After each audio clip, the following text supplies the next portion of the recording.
ইসরায়েলের তথাকথিত সার্জিক্যাল স্ট্রাইকের মুখোশ খুলে গেছে।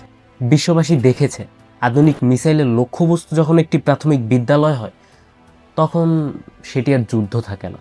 দক্ষিণ ইরানের মিরাব শহরে একটি বালিকা বিদ্যালয় ইসরায়েলের হামলায় 148 জন নিষ্পাপ শিশু প্রাণ হারিয়েছে, যারা কেবল কলম নিয়ে বিদ্যালয়ে গিয়েছিল আর নিথর দেহ হয়ে ফিরল।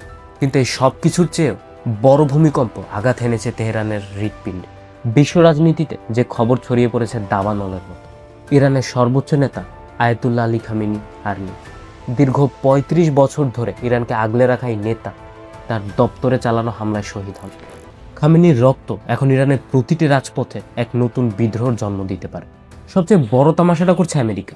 গত কয়েক সপ্তাহ আগেও ট্রাম্প হোয়াইট হাউসে বুক ফুলিয়ে বলেছিলেন, আমরা ইরানের পারমাণবিক সক্ষমতা পঙ্গু করে দিয়েছি। তো তাই যদি হয় তাহলে আবারও কেন এই অস্তিত্বহীন পারমাণবিক স্থাপনায় হামলার নাটক করতে হলো তার?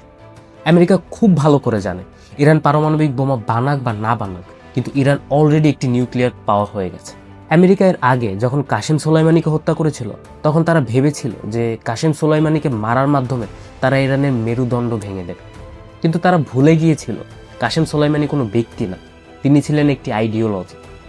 ড্রোন দিয়ে মানুষ মারা যায়, কিন্তু ড্রোন দিয়ে কোনো জাতির জেদ ধ্বংস করা যায় না।